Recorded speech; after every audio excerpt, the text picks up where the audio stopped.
So almost all of you guys watching are probably making at least one, if not all of these mistakes that we're going to talk about in today's video. So if you guys can implement the advice that we're going to talk about and not make these 7 training mistakes when it comes to working out by yourself, I promise you, you guys are going to get so much better than everybody else who isn't watching this video. Now, the first thing is most of you guys follow the traditional way to structure your workouts, meaning you come in, you do some form shooting, you do some stationary ball handling, then you go to on the move ball handling, then you go to some moves at cones, then you get up some shots, and that's your workout. Now, the problem with this is A, there's no real clear focus. You're working on everything, but you're not really getting better in any certain area. Now, not to mention that just getting your traditional form shooting or getting your traditional ball handling is largely a waste of time. The reason for this is because, again, we're not challenging any clear qualities. We're not challenging skills. We're just doing the same thing over and over again, which isn't going to get you better. So a better way to do this is to come in with a clear focus. Actually know what it is that you're trying to work on and always find the most effective way to get better at whatever it is that you're trying to work on. Now, most people say, oh, stationary ball handling is not a waste of time. There's better ways to do it. Working on the move ball handling is not a waste of time, or spot shooting is not a waste of time.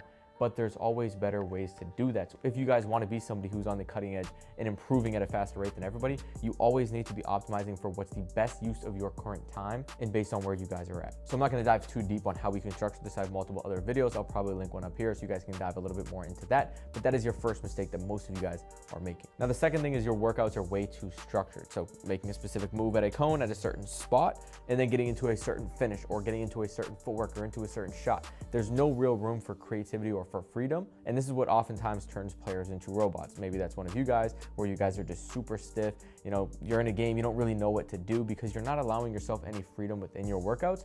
So guess what? You lack creativity, you lack problem solving ability. So what you guys can do instead, say you guys want to work on your finishing, you want to work on an extension finish. Instead of doing a specific move at a specific spot into that finish, just say, hey, I got to end with a extension finish. That can be right hand, that can be left hand.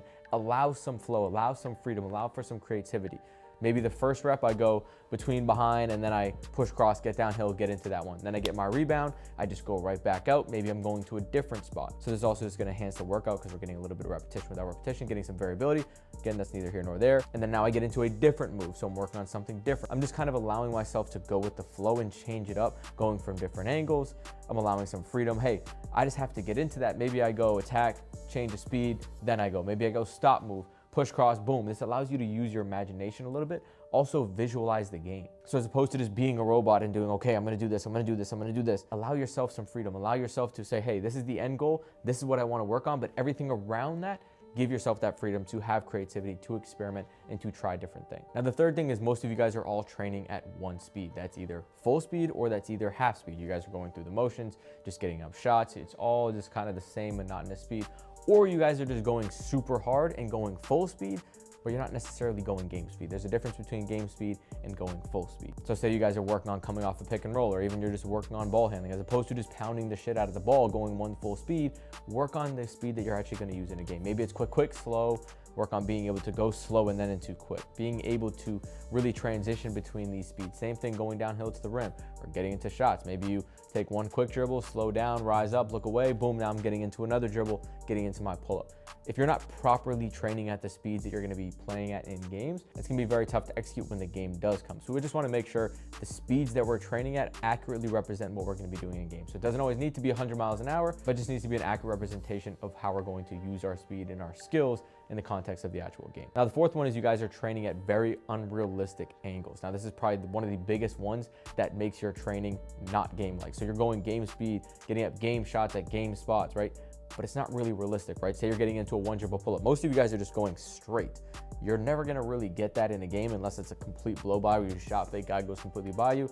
You're getting a simple one dribble step in. Other than that, you're never really going to get that. You're always gonna be going a little bit outside the defender's hip, or right? You're making a move, you're going between the legs, going into a layup. You're never gonna get a straight line layup. It's never gonna be that easy.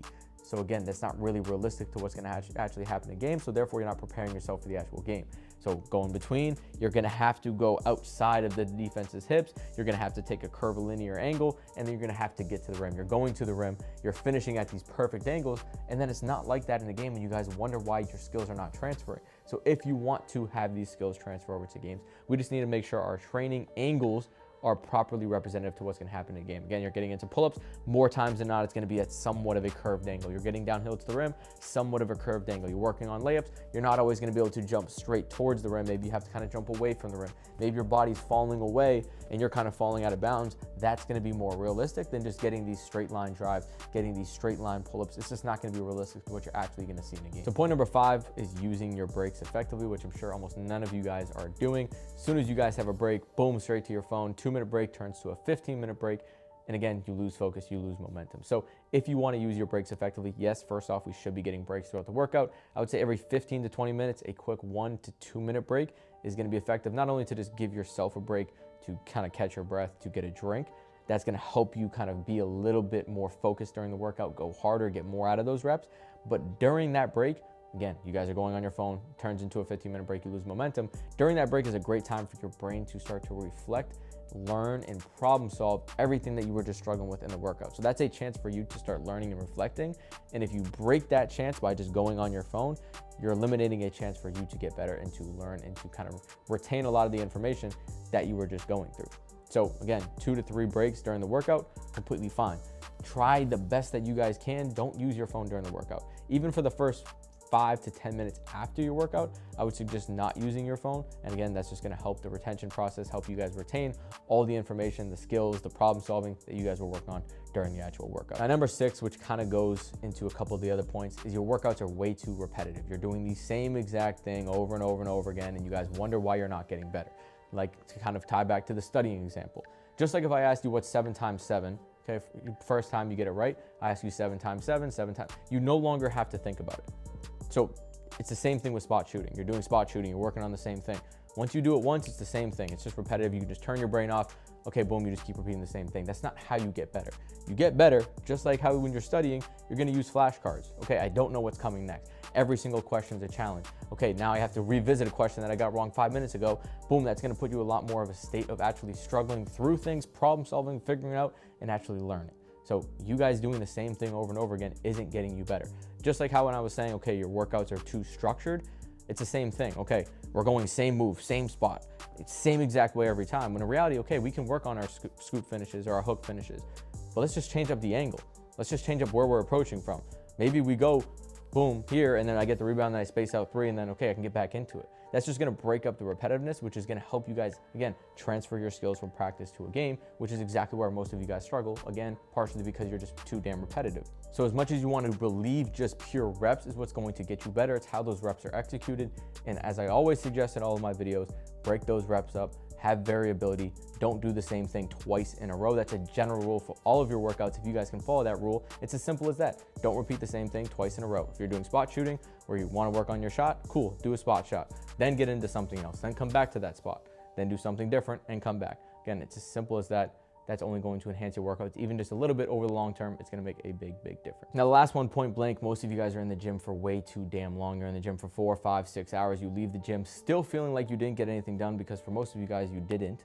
But part of the problem is you're in the gym for 6 hours. Now, there's a really good kind of general rule of thumb, law of the universe, called the Parkinson's law, which essentially just means that a task is going to fill the time void that you give it. If you give yourself 6 hours to do something, it's going to take you 6 hours. If you give yourself an hour, you could probably do it in an hour. So you want to use this to your advantage. Say you guys are getting into the gym, and again, most of you guys are getting in with no clear goal. What are you trying to get out of today? What is the goal? What are you trying to get better at? Okay, I want to get 200 makes. I want to focus on this. Cool, get it done and get the fuck out. Don't waste time, don't lollygag, just do your task and get out of the gym. Now, when you're out of the gym, okay, now you can relax a little bit. But for most of you guys, you just want to feel like you're in the gym. You want to feel like you're doing something by being in the gym, even though you're not getting anything done. Know what it is that you guys are trying to do. Set a hard time stop on that, or even just reps. I prefer time stops, kind of covered this in the last video, as opposed to reps, because you can drag those reps out. Versus the time, it's all about extracting as much value as you can in that time frame. And then again, then you guys can get out. Maybe you can take a break and maybe you can come back. But again, most of you guys are in there for 6 hours and you're just dragging out and you're getting nothing done. I'd rather you guys be in there for 90 minutes, go home for 3 hours, take a nap, and then come back, get another 90 minutes and actually be productive. So if you want to actually get better, if you want to actually leave feeling like you did something and not spend your entire life in the gym for nothing, that's what it's gonna take. Setting a clear goal, clear expectations, clear plan before the workout. setting a hard time stop or setting a timer, going hard for that amount of time with all the rules that we just talked about, and then get out the gym, you actually got better. Now you can go enjoy your day. Basketball is not the only thing that you guys should be doing or focusing on.